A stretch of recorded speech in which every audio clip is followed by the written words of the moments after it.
Ang Argentina ay isang malaking bansa sa Latin America. Ngunit pagdating mo dito, hindi mo masasabi na dito nakatira ang mga Latino. ITO, ang Buenos Aires ang kabisera ng Argentina at isang lungsod na kahawig ng malalaking kabisera ng Europa. Madrid, Roma. Sa totoo lang, hindi ito nakakagulat dahil higit sa 70% ng mga Argentinian ay may lahing Europeo. Karamihan sa kanilang mga ninuno ay mga Italiano, Espanyol o Ingles. Sa aspetong ito, mas Europeo pa ang mga Argentinian kaysa sa mga mamamayan ng Estados Unidos. At sa pangkalahatan, palaging bukas ang Argentina sa mga imigrante. At kahit ngayon, sa krisis, patuloy dumarating ang tao dito, marami sa kanila ay mula sa post-Soviet na bansa.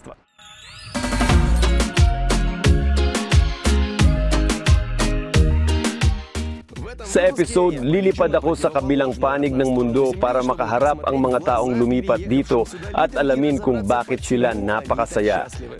Ang Buenos Aires ay parang isang orgasm. Sige, para sa Argentina, kung ganun nga. Susubukan alamin isip ng mga Argentinian bakit gusto nila mag-party kaysa magtrabaho at paano tinatanggap ang mga dayuhan mula sa CIS. Hahawakan ka nila kahit saan, pipisilin ka. Pagkatapos ay tatanungin ko ang batang ina kung bakit sila lumipad dito para manganak at magkano ang nagastos. Mga nasa 20,000 dolyar ito. May mga nagbebenta pa nga ng halos kotse o bahay para lang makalipad at manganak sa Argentina. Alamin natin kung bakit sa panahon ng lahat ng digmaan, ang mga tao ay tumatakas sa Argentina. Hindi makikilahok ang Argentina sa digmaan, hindi handa. Bisitahin ang pamilyang Ruso-Argentinian at maririnig natin ang kwento kung paano ang mamuhay kasama ang isang Argentinian. Sa huli, pag-uusapan din natin ang tungkol sa seguridad dahil hindi basta-basta naglalagay ng mga electric fence at barbed wire sa mga bahay. Basag na salamin sa bakod. Simula ng isang kahangahangang episode tungkol sa mainit na bansa, kaya mag-subscribe ka sa aking YouTube at Instagram, Vova Karmanov. Tara na!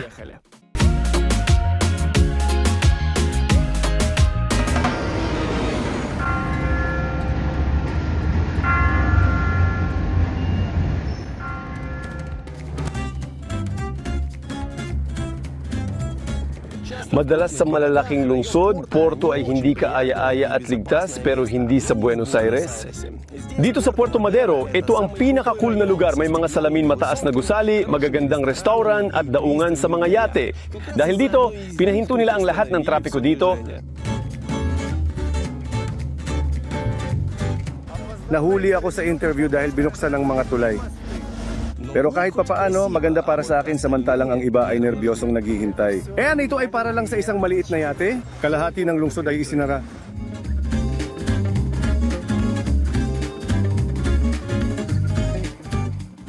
Dito rin sa Puerto nakatira at may yate si Julia. Narito siya, masaya, hawak ang Argentine citizenship na nakuha niya isang oras ang nakalipas bago mismo ang aming pagkikita. Gaano katagal mong hinintay ang citizenship? 3 kalahating taon ang kaso ko, mula sa pagsumite hanggang sa katapusan.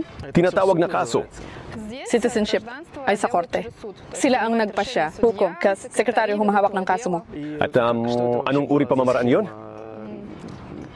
Ano ang batayan? Nakuha ko ang citizenship sa pagsilang. 6 taon, ipinanganak ang aking mga anak dito, ngunit hindi kami nag-apply para sa citizenship.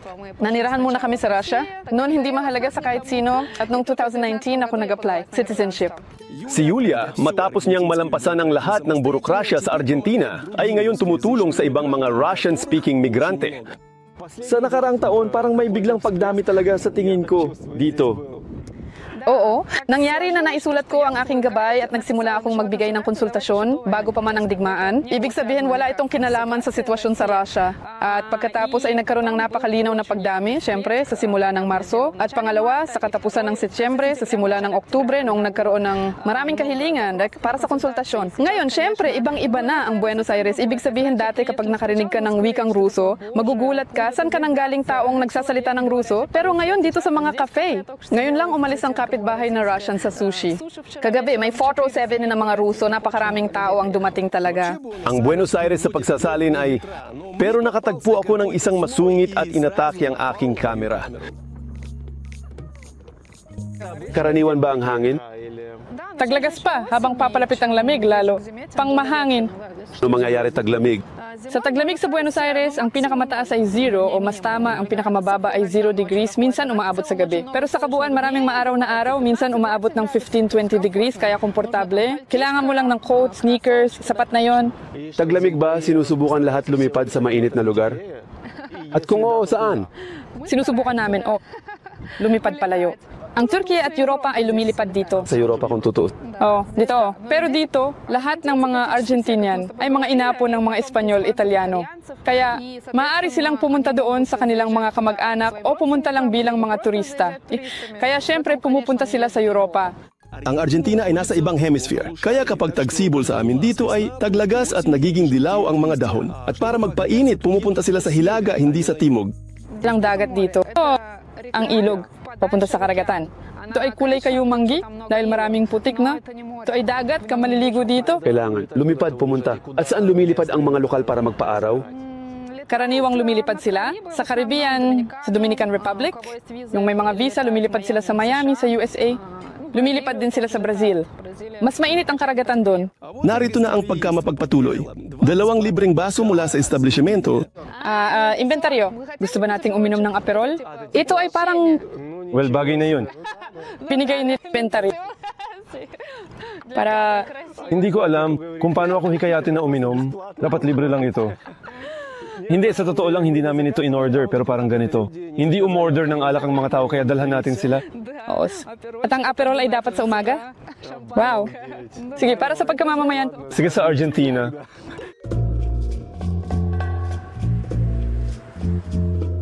Ito ang paboritong kapihan ni Yuli at nasa screen ang presyo ng kape ko. Mukhang nakakatakot ang mga Argentinian ay parehong simbolo ng peso at US dollar.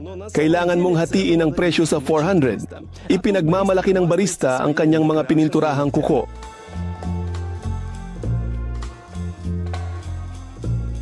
Sa kapihan talagang maganda, minsan akong umiinom ng kape, palagi kong nakikita ang mga Ruso doon. May magkasintahan doon, 2 ina na may mga sanggol. Dahil ba ito sa ang lugar ay sobrang may mga nagsasalita ng Ruso o paano? Oo, nasa Puerto Madero kami at ito ang pinakamahal na lugar. Kaya maraming Ruso dito. Ngayon, may pamilya pa nga na nakatira sa bahay na ito. Siya ay Ruso at siya ay Argentinian. Sabi niya, hindi ako nakatira sa Puerto Madero, kundi sa Ruso Madero. Mayroong maraming mga Ruso.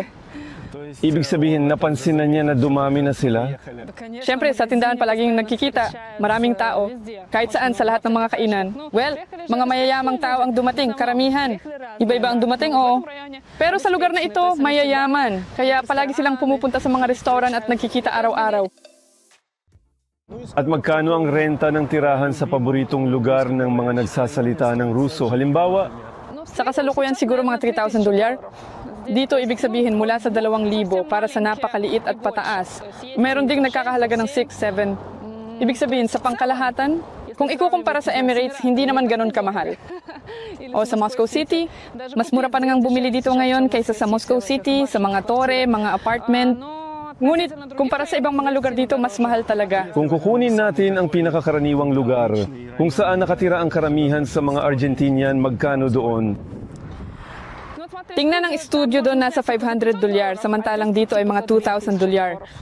Higit kumula. Ako ay nasa Argentina sa unang pagkakataon at ang anyo ng Buenos Aires ay hindi tugma sa dati kong mga pananaw tungkol dito. Mukhang kulang lahat dito.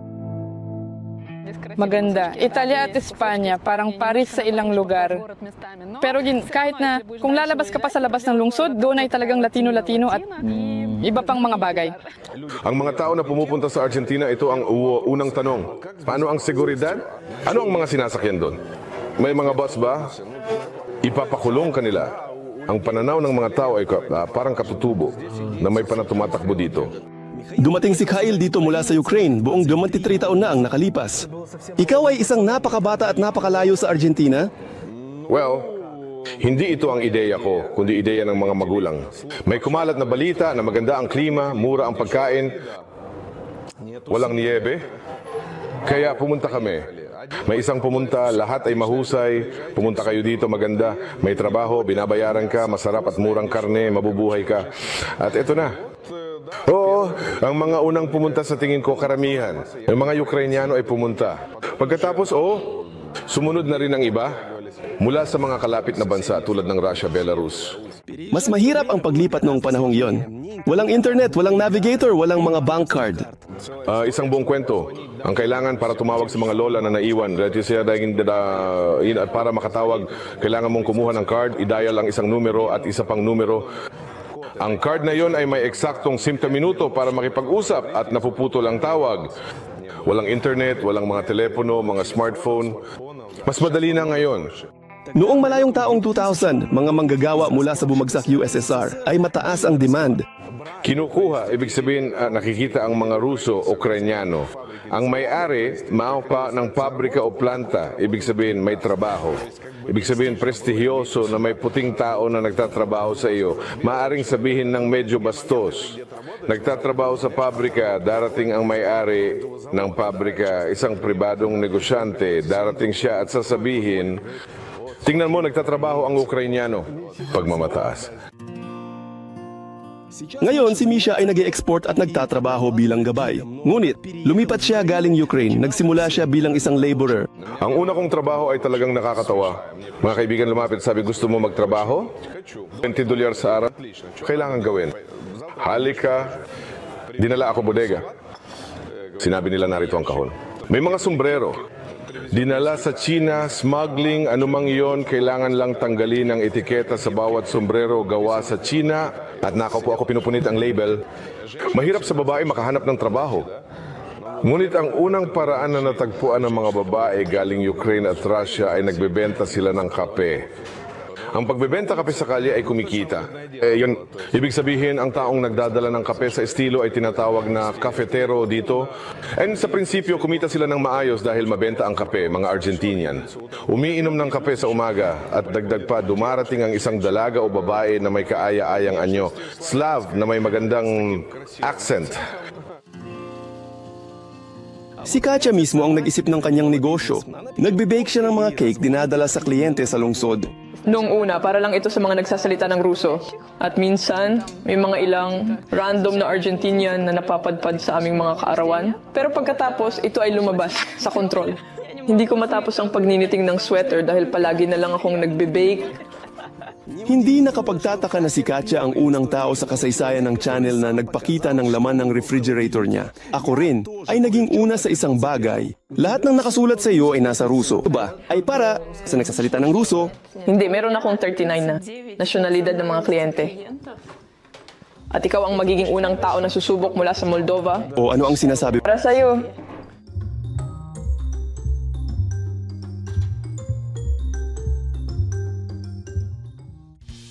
Nagpakasal si Katya sa Argentinian at nakatira dito 4 taon. Ito ang kanyang bahay, seguridad, silid pagtitipon at swimming pool. At ang apartment nagkakahalaga ng $250 kada buwan. Ngayon ay medyo nakakatakot na dahil walang gumagamit nito pero... Dahil malamig na ba? Oo. Sa Taglagas. Hindi pinapainit yung swimming pool, pero sa buong tag-init. Dito, kadalasan hindi ko alam kung bakit walang tao dito. Si Katya ay dating stewardess na halata na sa doormat. Mula sa nakaraang buhay, tama? Ito ay mula sa nakaraang buhay, asawa ko piloto ng glider. Sa pasukan, kapansin-pansin ang bandila ng Russia at ipinaliwanag si Katya. Hindi ito ang aking makabansang posisyon, kundi ang aking dugo. Matagal nang may lahat ng mga dokumento ng Argentina si Katya. Ganito ang itsura ng ID ng lokal na ospital ng Italia at ito naman ang bayad na insurance. Mukha itong bank card at nagkakahalaga ng $160 para sa 2 kada buwan. At narito rin ang permit sa paninirahan. Kusina ng bata ay may temang internasyonal. Ang lavanda ay padala ng tiyahin ng asawa mula sa Patagonia na sa pagitan ng mga matryoshka at bakwit. Gusto mo ng bakwit? Bakit may kakulangan? Ay nagdiwang ng aking kaarawan sa Estados Unidos at binigyan ako ng mga kaibigan ng bakwit bilang bahagi ng regalo at sprats. Gusto mo ng sprat? Pupunta ako sa Baltics maya-maya, papakainin kita doon.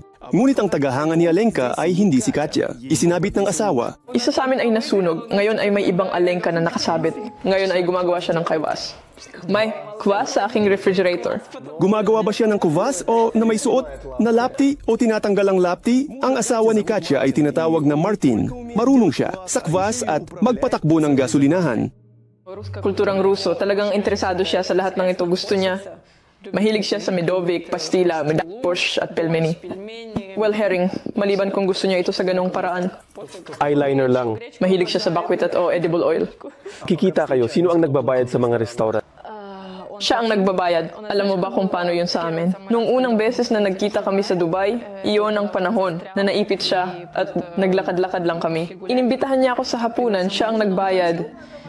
Dito, nang pumunta ako, wala talaga akong lokal na pera, kaya lahat ay sa kanya. Sa mga tiket, may mga diskwento akong tiket, ibig sabihin, ako mismo ang bumili sa trabaho. Binibili ko siya ng tiket noong una, habang nagkikita kami, ibinabalik niya sa akin ang pera. Buhay kasama ang isang Argentinian. Menda ito. Tawanan. Bakit? Sige, detalyado. Tingnan mo, ako ay isang Diyosa. Kahit ano gawin mo, kaisang Diyosa, Lahat. magulo sa kusina. Punta siya, maglilinis. Pwede dumating at maghanda ng hapunan. Ibig sabihin, hindi ko kailangang hintayin siya na may dalang borscht. Narito isang Argentinian. Paano nagpapakita? Noong una, kailangan kong ipaliwanag ang kahalagahan ng pagbibigay ng bulaklak. Ang una kong ika-8 ng Marso sa Argentina, dumating ako para sa bakasyon. At paggising ko ganito, sa tingin ko, ngayon magkakaroon ng mga regalo. Walang mga regalo. Well, wala. Parang hindi ito masyadong selebrasyon dito. Dito, alam mo, mas selebrasyon ito para sa mga feminista. Parang pwede silang mag-organize ng topless na marcha sa gitna ng lungsod. Noong ika-2 ng Marso, ikinasal kami. At iyon ang aking unang mga bulaklak. And tinanong ko pa, sabi ko, magkakaroon ba ako ng bouquet, ng bride o hindi? Walang nagsiselos sa isa't isa. Ibig sabihin, ngayon nandito tayo sa bahay ko halos. Walang tanong, paggalang. Sa personal na hangganan, suporta tuloy-tuloy. Well, ibig sabihin, posibleng ito ay mga katangian lang ng mahusay na lalaki. Lahat ay madali, walang problema. Hindi pa kami nag-aaway kailanman. Paano tumugon pamilya sa asawang Argentinian? Noong una, nagulat sila nang makita ang mapa kung saan kami titira. Pero sa kabuuan, tinanggap nila ng maayos. Ang hirap naman nun, Vika, halos hindi marunong mag-Ingles ang pamilya ko. Si Mama ay talagang wala. Si Papa ay ilang salita lang. Kuya, 5 salita. Nakakatawang panoorin ang kanilang komunikasyon. Hindi ko alam. Das, naglalaro sila ng mga salitang Ruso kasama ang pamilya ko. Nakakatawa talaga. At ang kanyang mga magulang, paano sila sa'yo? Nila ako idol. Sobra? Sobra. Paboritong biyenan, ano ba yun talaga? Alam mo, ito ay isang uri ng... Minsan hindi ko siya tinatawag na biyenan. Biyenan siya. Karaniwan kong sinasabi, nanay ng asawa ko, tatay ng asawa ko. Dahil para sa akin, ang salitang biyenan ay parang isang kakaibang salita. Salamat sa aming mga kaibigan. Kasosyo at ganun din. Para sa akin, ito ang aking iha Rusa, ang aking Rusong anak na babae. Sa Argentina, halos wala akong kilala bago ako dumating, pero nakayakap na ako para sa mga susunod na taon. Ganon dito, yakapan at halikan sa unang pagkakataon. Well, tingnan mo kung sino ang kakilala ko dito. Unang beses kong makita ang lahat ng tao maliban sa iyo sa lungsod na ito. Pero kailangan makipagyakapan sa lahat. Ito ba ay parang pambansang libangan ng mga Argentino o ano? Oh, hindi. Sa totoo lang, nasasanay ka na. Tinatanggap mo ang ganitong mentalidad. Sigurado yan. Noon nakasanayan. Oo, ganun ang nakasanayan. Pero hindi lang ito tungkol sa yakapan. Parang palagi pa rin ito. Ganito kanila hahawakan kahit saan hahaplusin. Pwede. Lalo na sa mga bata. Madalas nilang hinahaplos ang ulo. May nangyari sa akin na ganitong kwento nang makilala ko ang kaibigan ko na matagal na kaming nagkakilala sa Europa. At kaya nakarating kami dito. Oo. Nagpasya kaming magkita. At ang kanyang kasintahan, palagi siyang parang ganito, hinahawakan ako dito at doon, parang normal lang. O, sinabi ko sa kanya, pakinggan mo ang kasintahan mo, parang may gusto sa akin. Kaya sinabi ko sa kanya at kinuha ko, parang hinawakan niya ang dibdib ko, parang ganun. Ito ay kung paano ito humipos sa kanya at sa amin dito, normal lang ito, kaya wag mag-alala. At pagkatapos nito, napansin ko na dumating ang iba pa niyang mga kaibigan, pati mga kaibigan ng mga kaibigan, at mga kaibigan na babae. At pagkatapos na lahat sila ay nagsimulang yumakap sa akin, sabi ko, sige, okay lang pala. Ginagamit ba ito? Niyayakap mo ang yumayakap sa'yo? Oo, sa kabaligtaran, may mga babaeng ganun. Kung nakikita ko, minsan niyayakap ko sila, inisip ko, wow, ang galing. At wala ka bang kahit anong kaba? Oo, sa Russia, binigyan nila ako ng bato, siguro para sa isang bagay. Pero dito, wala, ayos lang lahat. Gayunpaman, ang makipagrelasyon sa isang Argentinian ay hindi ganoon kadali. Sila ay sobrang mapaghinala, nakikipag-ugnayan, ibig sabihin, para makipag-usap. Hindi ko na sinasabi ang tungkol sa higit pa sa pakikipag-usap.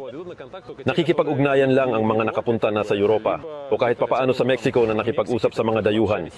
Ibig sabihin, ang mga babae na hindi pa nakakalabas ng Argentina, una sa lahat, malamang hindi nila alam ang wika. Pero English, ibig mong sabihin oo. At dito kailangan mong matutunan ang Espanyol. Pero sa anumang kaso, kahit na marunong ka ng Espanyol, ang mga lokal na babae na hindi pa nakapunta kahit saan ay mahirap makipag-ugnayan. Bakit karaniwan kabaligtaran? Gusto ba ng mga simpleng babae? Ang mga dayuhan? Hindi ba? Iba. Dito. Iba. Bakit? Dahil kung pupunta ka sa Brazil, kung pupunta ka sa Colombia, titingnan ka nila. Well, ikaw, sige, hindi ka pa kasing blonde tulad ko. Sa mga blonde na lalaki, titingnan sila at sasabihin, oh, halika dito. Pero dito, hindi. May nakausap akong isang babae, isang Argentinian. Sinabi pa niya sa akin na ang mga babae ay bihirang magbigay ng pansin sa iba dahil may sarili kaming mga lalaki. Oo, well, kahit ano. Sila? Hindi sa anumang paraan nag-iisip ng masama tungkol sa ibang nasyonalidad. Pero sanay na sila sa kanilang sariling mga tao. Si Lesia ay nasa Argentina at sabi niya mahirap makahanap ng malayang kababayan dahil madalas pumupunta ang mga tao kasama ang kanilang pamilya. Si Katya ay nagtrabaho stewardess at nakilala ang kanyang asawa sa isang flight. Ang una kong pagpunta sa Argentina ay sa isang working flight. Nakilala ko ang magiging asawa ko. Isa siyang pasahero na naglalakbay. Hindi ko siya nabigyan ng manok, napaka-romantikong manok. At parang nag-away kayo?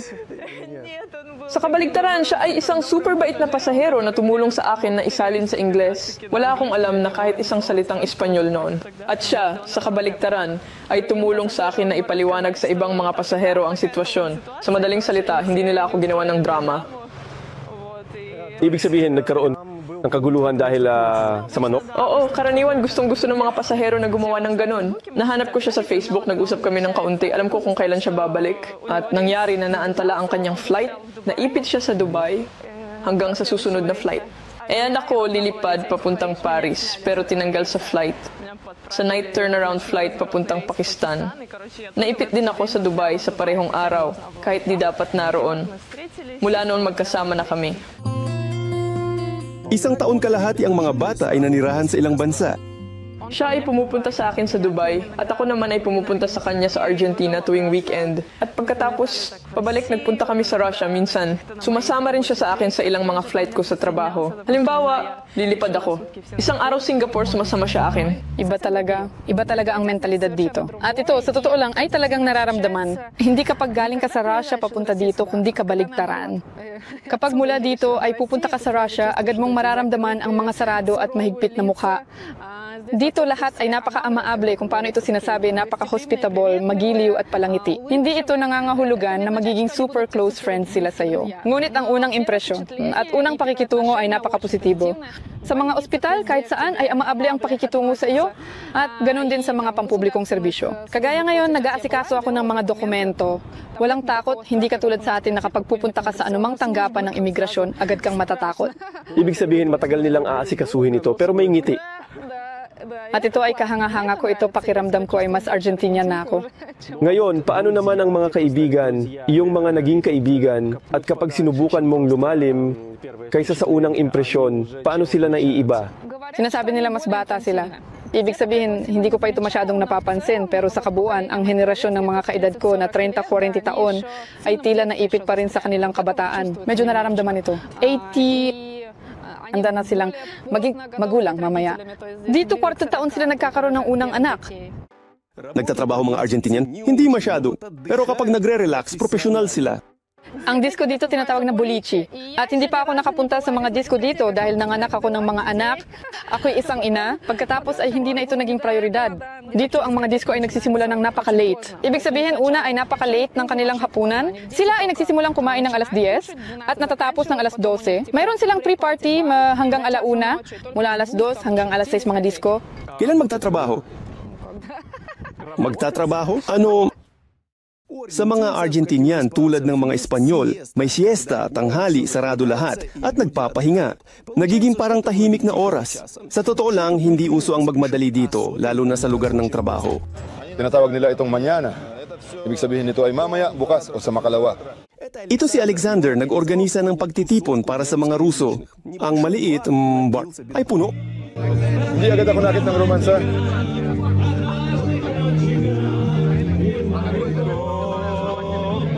Alam niyo ba ang mga babae ng mga batang bahay? Hindi. Rehyong, mga subtitle ginawa ni Dima Torzok. Sa mga mesa, mga mag-asawa, dahil ang pagpunta sa Argentina ay nangangailangan ng paglipad sa Atlantic, matapang na hakbang na hindi lahat ay kayang gawin. Ito ay isang uri ng hangganan na kapag nalampasan ng isang tao, nangangahulugan na magtatagumpay siya kahit papaano. Ibig sabihin, hindi ito para sa mga weekend. Hindi. Marami ang pumupunta dito para manganak. Bumalik din sila sa Russia o kung saan sila nanggaling. Ngunit ngayon, ang mga natitira ngayon, ang mga nasa kaganapan, ay mga tao na sa prinsipyo nais mag-legalize.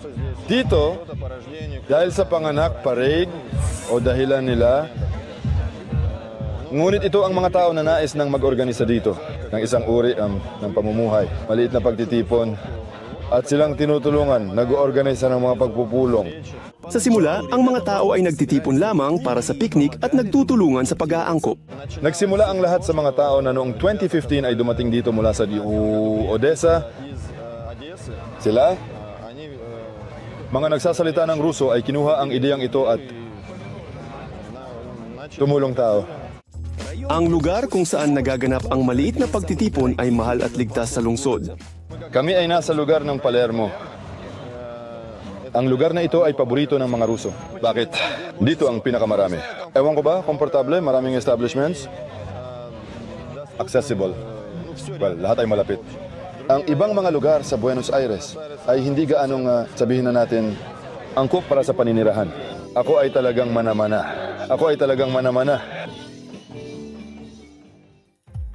Sinasabi ni Katya sa simula ng digmaan, hindi nagbago ang tingin sa mga Ruso, ngunit may naganap alitan. Mayroong sorbetes na krema Ruso. Krema Amerikano, krema Rusa. At may mga balita na sa isang probinsya ay ipinagbawal ang krema Ruso. Talagang naglagay sila ng karatulan na nagsasabing, hindi namin ibinibenta ang krema Ruso. Ngunit mayroon pa ring Olivier. Dito, lahat ay ayon sa ideya ko. Mahusay, interesado ako. Meron silang parang Olivier. Salad Ruso, oh. At ano, pinagbawalan din ba?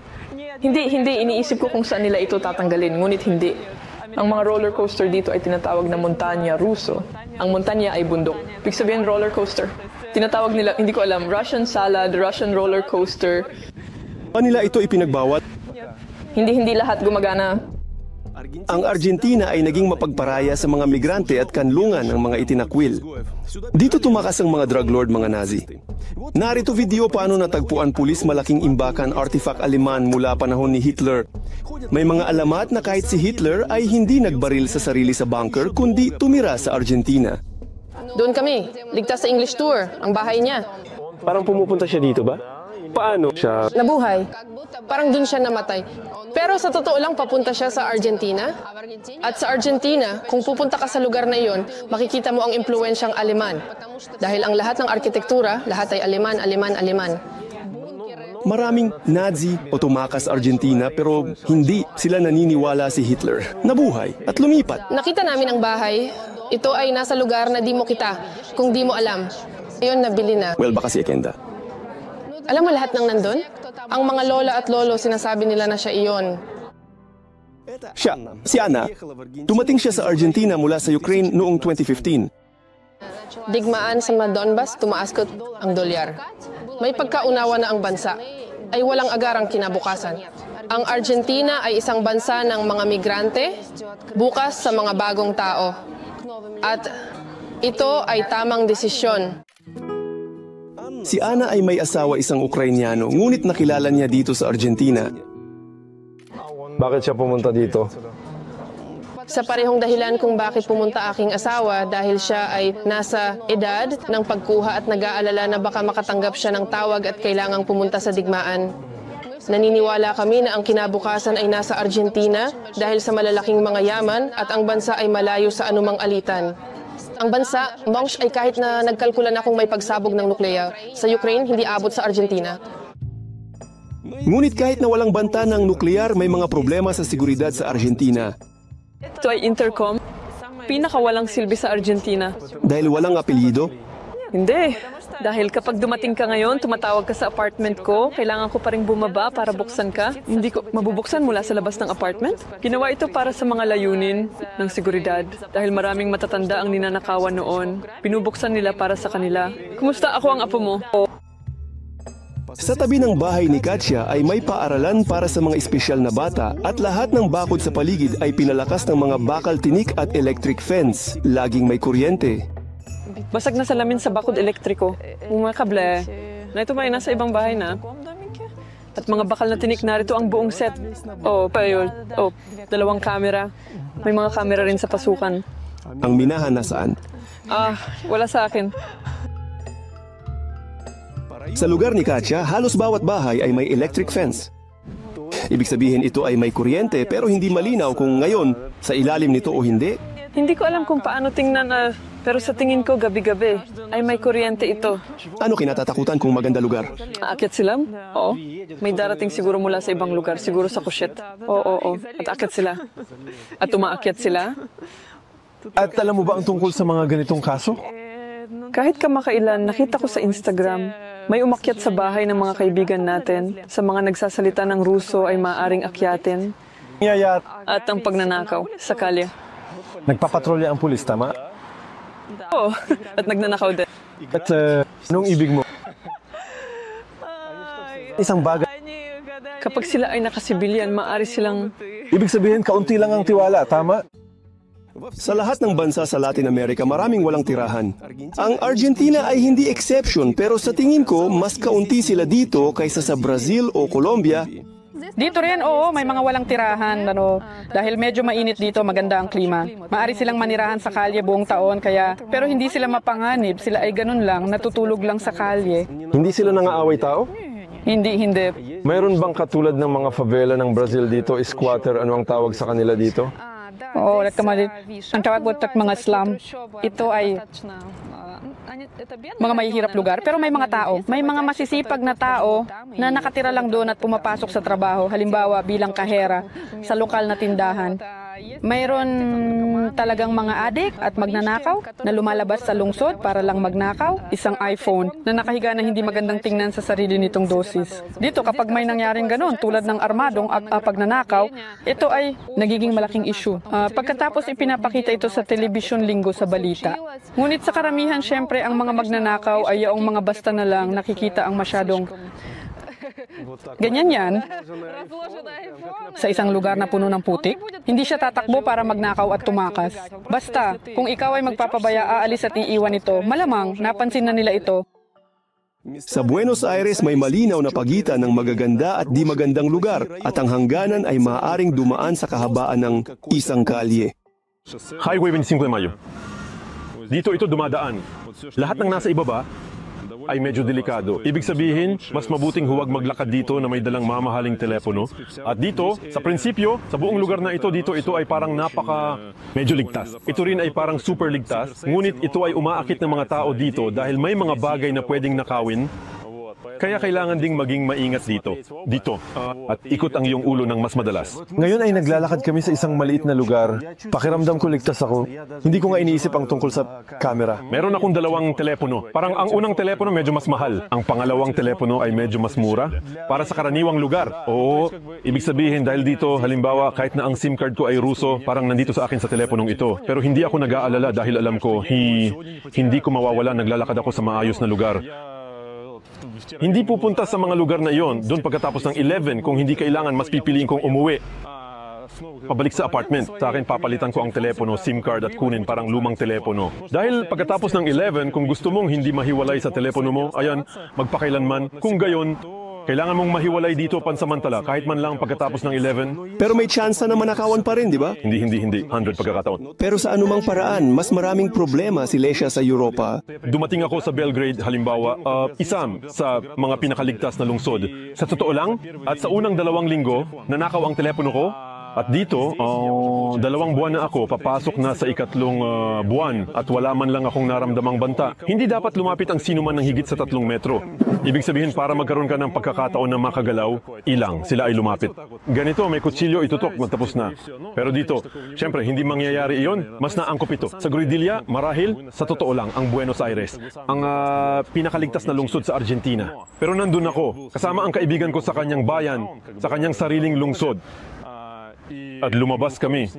At iniwan niya ang nakabukas na makina at ng kotse sa kalye. Maraming tao ang naglalakad, parang gabi na. Maraming tao ang naglalakad. Sabi niya, tara na, kailangan naming pumunta sa pet shop na para sa kanyang aso. May bibilhin. Iniwan niya ang kotse. Sabi ko, huwag mag-alala. Dito walang gagawa ng kahit ano. May mga rehas sa lahat ng mga tindahan. Pumunta ako sa parlor, una akong tumawag. Pagkatapos ay may lalapit, titingnan kung ako nga at saka palang bubuksan. Ngayon, nasanay na ako. Nakasabit lang ang bag sa balikat at may dala akong telepono. Ganito na lang, hindi ako pumupunta sa mga lugar na hindi kailangan. Pwede kang maglakad na nakapasok ang mga kamay mo sa bulsa, hawak mo ang telepono at kilala ko ang mga kababaihan natin. Ganito sila nanakawan, basta ilalabas lang ang kamay, hawak niya ang telepono at ayun, paalam na. Well, nakakainis talaga. Ang mga harang sa taxi ay naiwan mula sa panahon ng coronavirus pero ang taxi ay mura. Binubuksan niya ang metro, magiging patas naman dito, di ba? Kung binuksan niya, Binuksan niya agad na 300 rubles. Ito ay buwis. 300 pesos, medyo mas mababa sa $1. Kailangan mag-seatbelt sa likod. Sabi ko, ito para sa kaligtasan. Si Cathy ay natutuwa sa lugar kahit bintana ng kotse. Napakasarap, napakamura. Ang pagkakaiba-iba, mamaya ay hindi ka panipaniwala. Paborito kong maglakad sa mga tindahan ng gulay at tingnan ang mga papaya, passion fruit, gulay at prutas. Ito ay abot kaya. Sa mga kalye ng Buenos Aires maraming halo-halo pero karamihan ay mga motibong Europeo. Naglakad kami magkabilang may mga bahay, minsang Espanyol, Ingles, isang ito ay alaala ng US. Ang Venezuela ay parang isang orgasm. Hindi mga gusali. Basta maglakad ka lang at kunan ng litrato ang bawat bahay. Dito ay super halo ng mga kultura. Ang asawa ko ay nandito. Sabi ko, mga inapo ng mga Italyano, buhay, ang mga magulang. Ang bahay na ito, dati ay pag-aari ng mga Ingles. Ito aktivista lumalaban sa pagpapanatili ng gusali. Mukhang naiinis dito. At lumang gusali ay naging bahay ampunan. Nandun mga lola nakaupo. Dito ay may tawiran para sa mga bingi. Aaminin mo, hindi ito ang inaasahan mo sa mapanganib na lugar sa Latin America. At narito ang life hack ng mga lokal na lola. Ito, para hindi umihi mga aso. Hindi ko alam kung paano. Iniisip ng mga lokal na epektibo pero ganito nila ginagawa.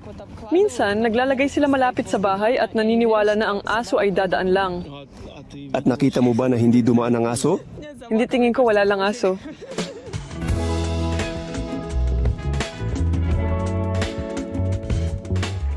Hindi ko nakita sa Argentina ang kahit isang maya dahil masyadong kulay abo ang mga maya para sa bansang ito. Sa halip may mga loro dito at pati na rin ang mga itinuturing nating kakaiba.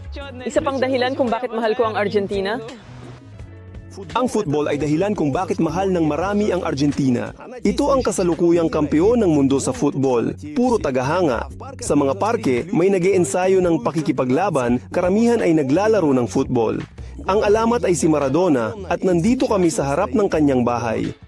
May pangalan ng kalye? Pero na ngayon dito may Diego at tingnan mo dito, Maradona, may Diyos. Ang numero 10 ay ang kanyang numero. At ang salitang Diyos ay nangangahulugang Diyos. Noong araw na naging kampiyon sila, napakaingay dito.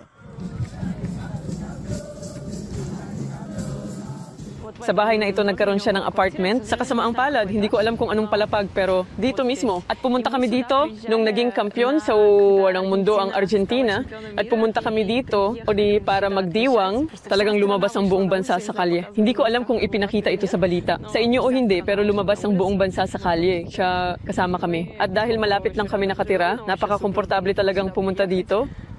Talagang puno ng tao, may mga paputok, mga fireworks. Mga tao, may ilan na may dalang sariling alak. May lugar na hindi nagtipon ng mga tao. Ano ba? Ano nga? Pakinggan mo para lang maintindihan mo. Ganito ito sa Argentina. Kapag may football, humihinto ang lahat. Kapag lumabas ka sa kalye, ayan. Walang tao, walang aso, wala kahit ano. Tahimik lahat na parang may pandemya. Ulit. Alam mo, sa sandaling iyon, naramdaman kong ako'y isang Argentinian dahil imposibleng hindi magalak. Ang Argentina ay madalas na inihahambing sa isang bansang Europeo dahil sa football at alon ng migrasyon mula sa Europa noong panahon ng mga digmaan. Maraming mga imigrante mula noong 1860, isa pang 860. Hanggang 1930, tinatayang 10 na milyong imigrante mula sa Europa ang dumating sa bansa. Mga Italiano, Espanyol, Austriano, Aleman, Polako, bahagi ng unang digmaang pandaigdig, ikalawang digmaang pandaigdig. Sa bawat ikatlong Argentinian, masasabi ko, ay may nakatabi sa tabi ng kama, pasaporte, European. Well, mula sa lolo, mula sa lola, ibig sabihin, parang para sa anumang pagkakataon.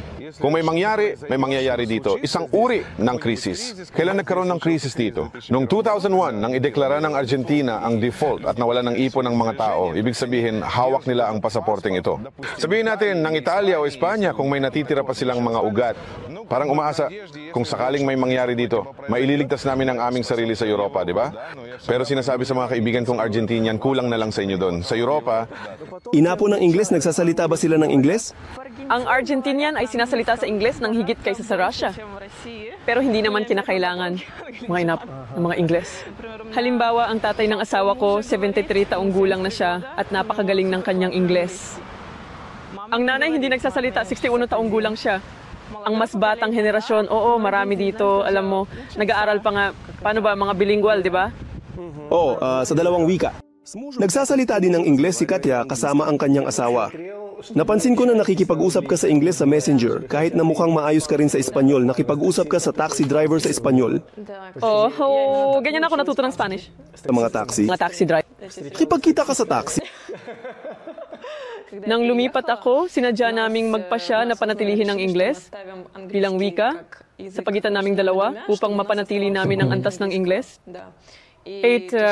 Halos 4 na taon na akong naninirahan dito at ang Ingles namin ay nasa parehong antas pa rin. At bukod pa roon, nagsasalita na rin ako ng Espanyol kapag pumupunta kami sa family reunion, tapos sa Spanish lang. Ang kanyang sinanay, halimbawa, ay hindi marunong mag-Ingles. At dito ko rin, sa akin gusto mo mapapasalita ka. Ang mga Argentinian itinuturing ang sarili ng mga Europeo. Ibig sabihin, kung titingnan mo, hindi mo rin masasabi na sila ay talagang mga Latino-Amerikano. Sila ay mga Europeo. Ibig sabihin, halimbawa, tulad ng lahat ng mga kaibigan ko na Argentinian. Marami. Ang kanila ko may pangalawang pasaporte. Ibig sabihin, halimbawa, ang kaibigan ko ay may pangalawang pasaporte na Italiano. Tinitingnan mo, halimbawa, ang kanilang mga apelido tulad ng Bonesi. Halimbawa, ito ay isang Italianong apelido at marami sa kanila ang talagang nakakakuha ng Italianong pasaporte. Medyo magastos ito, o kailangan mong magbayad ng kaunting pera, pero ito ay napakadali at simpleng gawin. Kaya marami sa kanila ang may Italianong pagkamamamayan batay sa kanilang pinagmulan. Kung pagbabasehan, ang Argentina ay mukhang pangalawang Espanya. Ngunit kapag sinuri ang isang Argentinian, makikita mo ang Italiano kaysa Espanyol. Narito kami sa Italianong restaurant kaya Italiano ang pagkain. Ngunit dito, sa Argentina ko, naintindihan na mas marami pang Italianong ugat ang mga Argentinian kaysa sa Espanyol, kahit na ang wika ang nagwagi. Bakit nangyari ito, di mo alam? Bakit?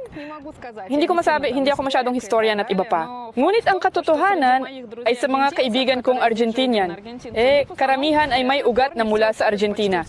Sa Italia, halimbawa, ang kanilang mga lolo o magulang ang nag-emigrate. Noong panahon, ito ay bansang emigrante. Halos lahat ay emigrante.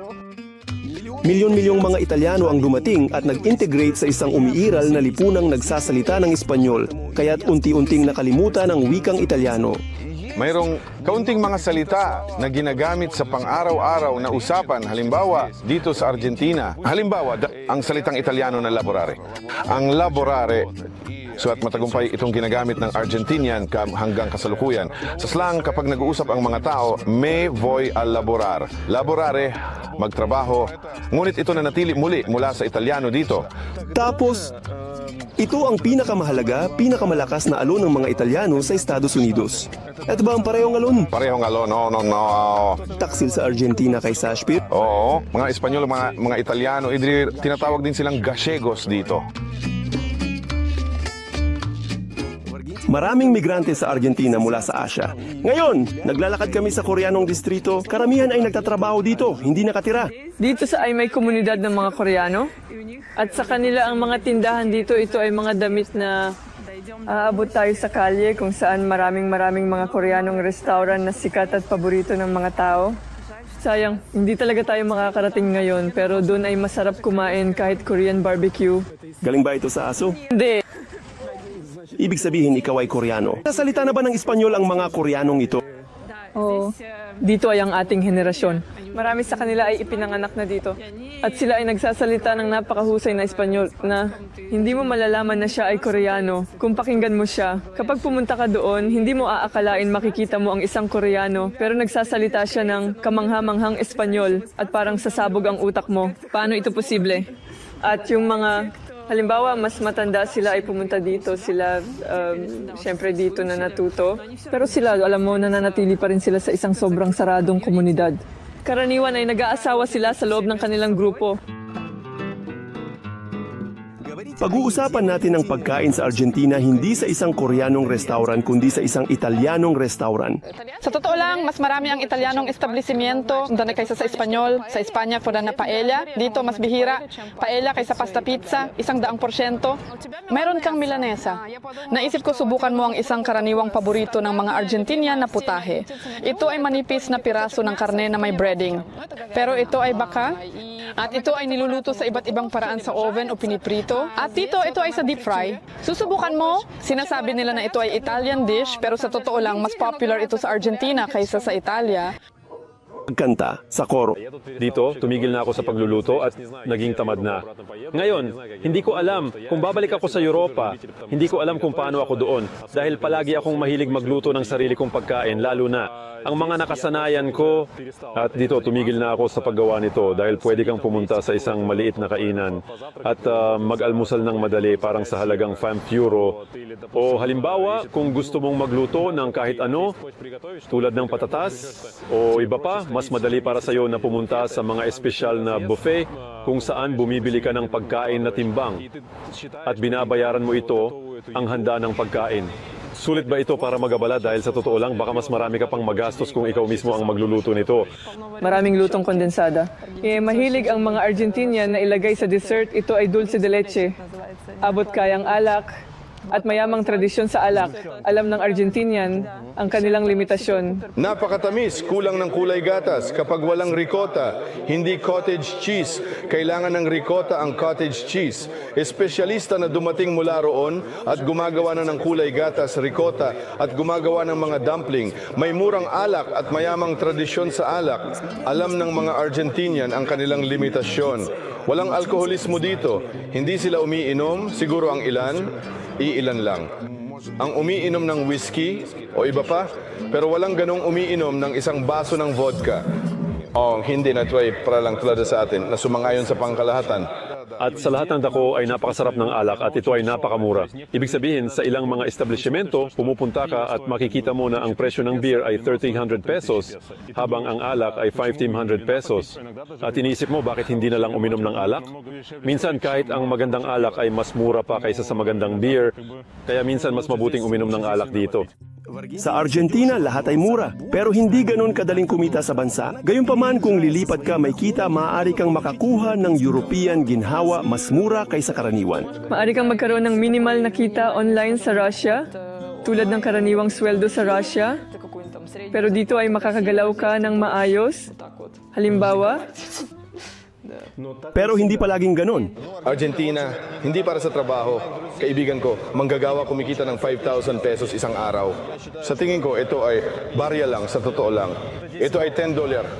Hindi sapat, kahit ano. Anong negosyo ang binubuksan ng imigrante? Mga restaurant, mga kapehan. Ngayon, ang isa kong kakilala ay nagbubukas ng isang creative studio. Iba-iba. Mga yoga studio.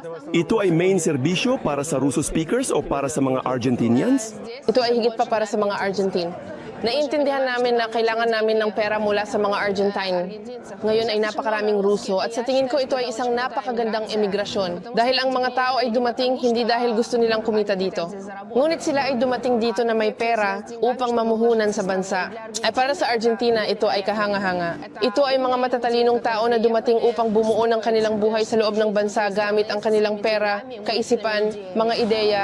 Sa loob ng ilang taon pa, may maraming magagandang serbisyo at nakakatuwang negosyo. O sige, pero dito ay pinipigilan ng negosyo. Hindi ba't lahat ng taong ito ay dumating pa rin upang magbukas? May mga itim na pamamaraan na ginagamit ng mga Argentinian upang hindi magbayad ng lahat ng mga buwis na ito.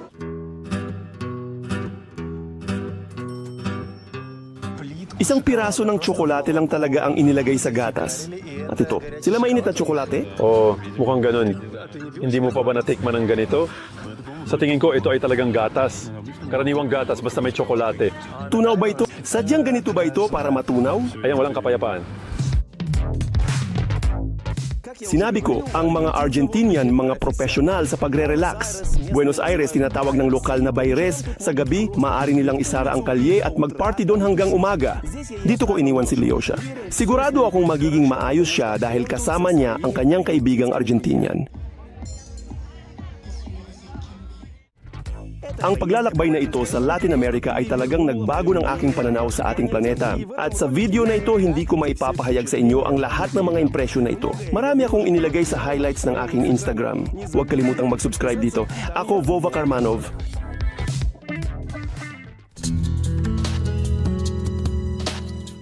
Ang mga Argentinian ay tolerante, malayang tao, masayahin, huwag mag-alala sa maliit na bagay. Ang pagmamahal sa simbahan at paggalang sa Santo Papa ay hindi sumasalungat sa normal na pakikitungo sa iba't ibang uri ng minorya.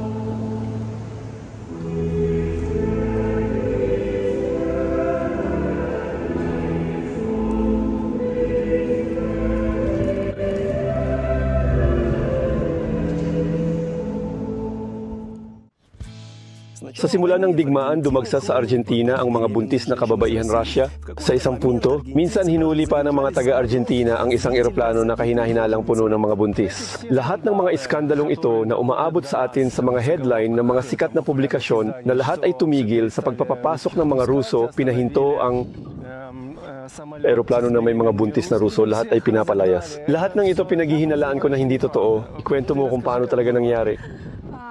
Oo, ang mga headline, syempre, ay pinalalaki.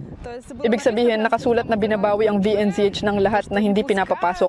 Pareho pa rin ang proseso ng pagbibigay ng residence permit. Ang tanging pagbabago ngayon ay hindi na pinapahaba ang pananatili bilang turista. Wala ito dati. Pinapapasok ang mga Ruso ng 90 araw. Ayan, diretso pagkatapos ng isang taon, nagdagdag sila ng 90 araw. Pero itinigil na ito. Ito ay totoo. Ang lahat ng iba pa, pareho pa rin. Ibig sabihin, iyang mga Argentinian, sa nakarang taon ay unang nagdagdag ng bonus para sa mga Ruso at pagkatapos ay binawi ito. Tingin ko naintindihan nila na masyado ng marami dito. Talagang napakarami na namin dito. At hindi na kaya ng mga tagapagsalin dito. Dito, tingnan ninyo, ang VNZ at pagkamamamayan ay ganap na libreng proseso. Kaya ng lahat, ngunit dito nakita nila ang mga headline sa mga website na may halagang 3,000, 6,000 dolyar, 10,000 dolyar. At para sa kanila, di nila maunawaan ang bayad ng tao at naisip nila na may kinalaman ito. Bahagi ng katiwalian. Baka bigla, maaaring ang mga babaeng ito ay dumarating at nagbebenta ng karapatan sa kapanganakan ng bata at iba pa. Ibig sabihin sila ay naghihinala na mayroong iba na kahit hindi nanganak ay sinusubukang bilhin ito. Halimbawa, dumarating ang buntis na babae walang asawa, isinusulat ang pangalan ng lalaki, nagkakaroon ng karapatan sa pagkamamamayan. Ano sila? Ibinibigay ba nila sa lahat na nagkaanak dito ng pagkamamamayan? Ang bata ay nagiging mamamayan sa bisa ng lupa. Ibig sabihin, ang bata na ipinanganak dito ay, mamamayan ng Argentina. Ang mga magulang niya ay may karapatang makakuha ng pagkamamamayan. Ibig sabihin, kailangan nilang dumaan sa proseso. Tumatagal ito ng mga 2-3 taon. May kambal ako. Oo, 2 agad ang ipinanganak kong mga Argentinian, kaya dapat mas mabilis akong naging mamamayan. Meron kang mga Argentinian sa pamilya mo di Argentinian?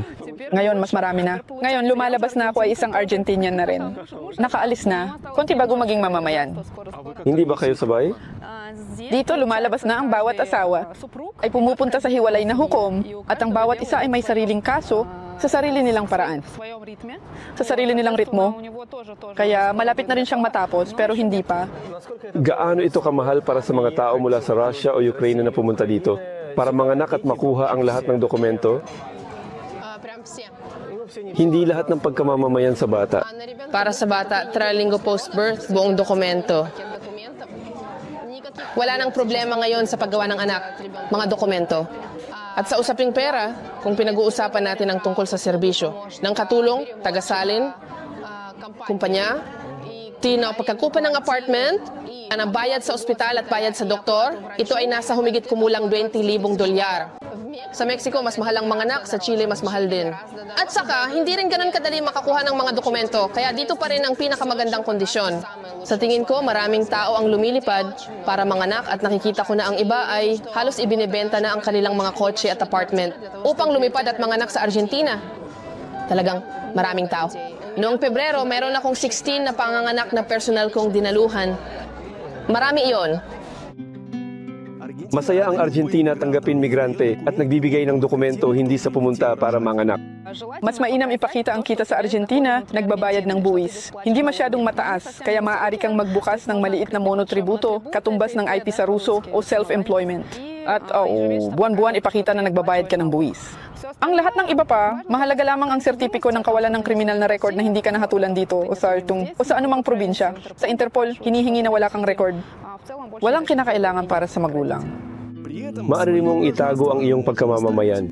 Kahit na may mabuti akong pagtingin sa Russia, hindi ko sinasabi na hindi na ako babalik doon. Ngunit, kung may kagustuhan, maaari kang manatiling Argentinian lamang. Di mo pwedeng iwan ang pagkamamamayang Argentinian. Sabihin, hindi na kailanman. Yung mga Argentinian ay baling maglakbay sa EU ng walang visa. Ang mga Argentinian ay walang visa sa European Union. Ano pa? England din, Great Britain, Japan, New Zealand. Hindi sa States. Hindi sa States, pero ibinibigay nila ito sa mga Argentine sa States, 10 taong visa. Madali magbukas. Well, medyo madali, pero malalaki rin ang pila ngayon. Well, okay, ikaw ay isang mamamayan. Hindi matatag na bansa, ngunit maaari kang lumipat sa isang mas matatag. Parang may hihila pa rin sa'yo pabalik. Bumababa ang citizenship na ito? Hindi. Walang obligasyon yung mga Argentinian na magbayad ng buwis para sa kinikita nila sa ibang bansa. Ibig sabihin, sa USA may ganun. Bakit hindi kami pumunta sa USA para manganak? Hindi kami pumunta, di ba? Dahil doon, kailangan naming magbayad ng buwis sa lahat ng kita, saan man kami magtrabaho sa mundo, may nuance doon. Dito walang ganun at sa prinsipyo, hindi ko nakikita ang mga negatibo. Paano ka nag-asawa? Agad ka bang nakakakuha ng pagkamamamayan? O paano ito nangyayari? Hindi ko talaga ginawa ang pagkamamamayan. Isa ako sa mga Ruso na hindi kumuha ng pasaporte ng Argentina. Bakit? Pero may iba akong plano. Ang asawa ko ay isang Argentinian-Italian. At sa makatuwid sa dalawa, pinili kong gumawa ng mga Italian passport. Doon aliman sa dalawa? Sa pagkakaalam ko, sa tingin ko, pwedeng magkaroon ng 2 pasaporte ang mga Ruso. Baka nagkakamali ako sigurado. Posible ang tatlo may parehong Italiano-Argentinian. Magulo, no?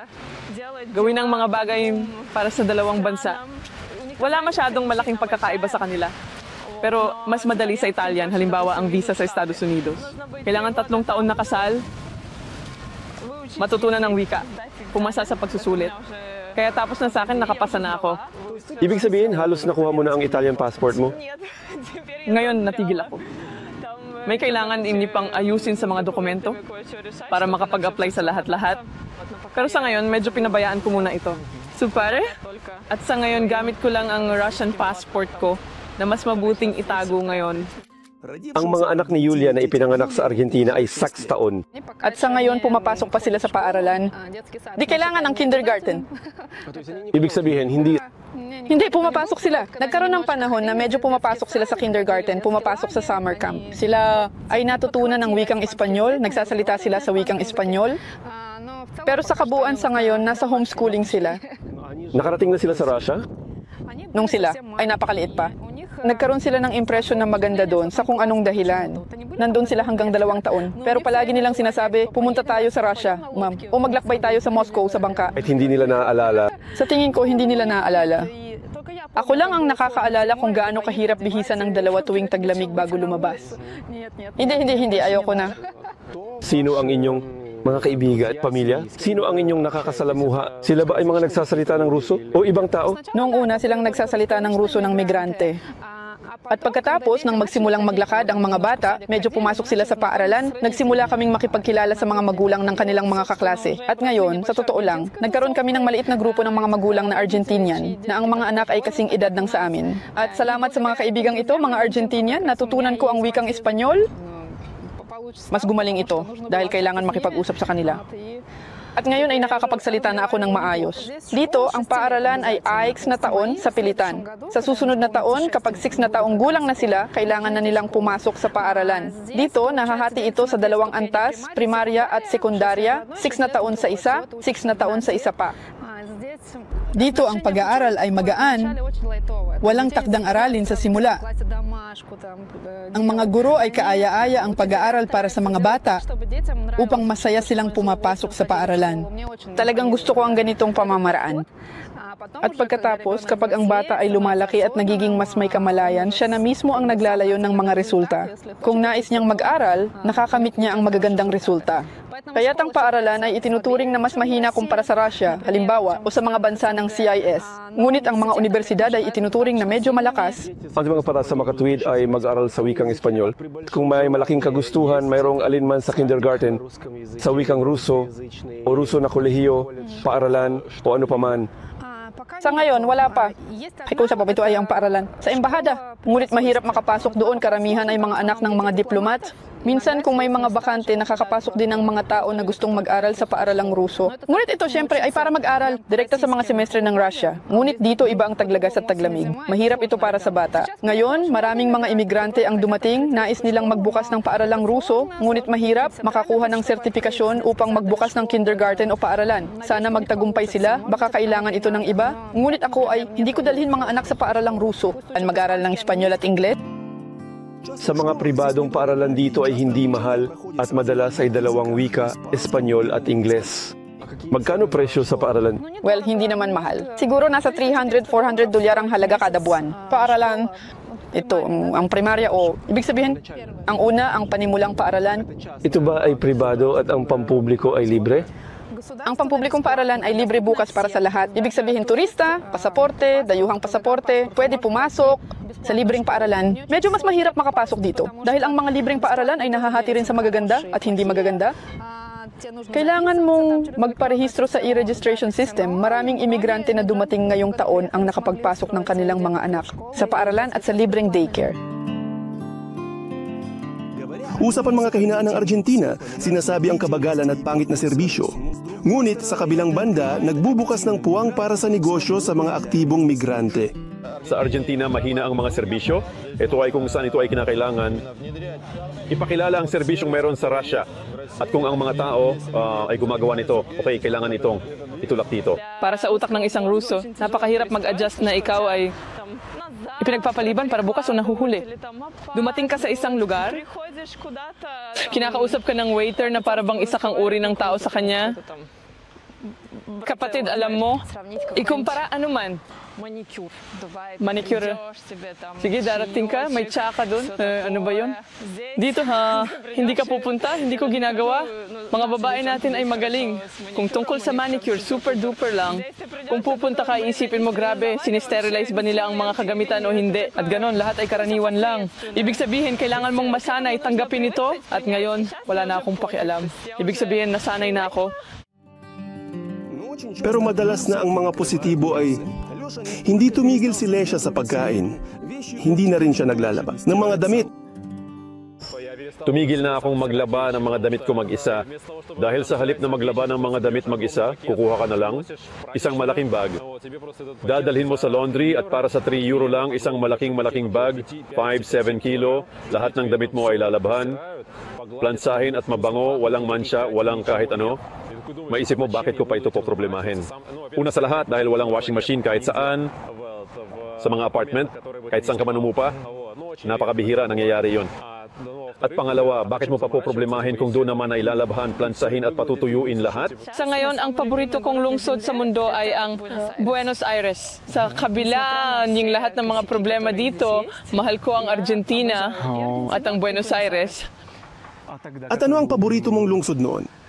Tawanan. Mahirap na tanong. Mahal ko rin ang Dubai pero palagi kong naiintindihan na hindi ako mananatili doon para tumira. Ibig sabihin, palagi kong naiintindihan na ito ay isang transit point lamang para sa akin, isang punto. Ngunit nang dumating ako dito, nagkaroon ako ng napakalinaw na pagkakaiba sa mabuti at masamang kahulugan. Dahil sa isang banda, ang Dubai ay disyerto. Dito tingnan mo anong bakod. Ito ay puro kalikasan. Dito 365 araw sa isang taon may namumulaklak. Ang Dubai ay mga bagong gusali. Dito tingnan mo, ganito ang mga bahay na mas maganda, ang isa kaysa sa isa pa. Kahit na mahilig din ako sa mga skyscraper. Ngunit sa kabilang banda, ang Dubai ay super komportable, super serbisyo. Pumupunta ka sa banyo sa Dubai Mall, may mga buhay na bulaklak doon. May cleaning lady ka.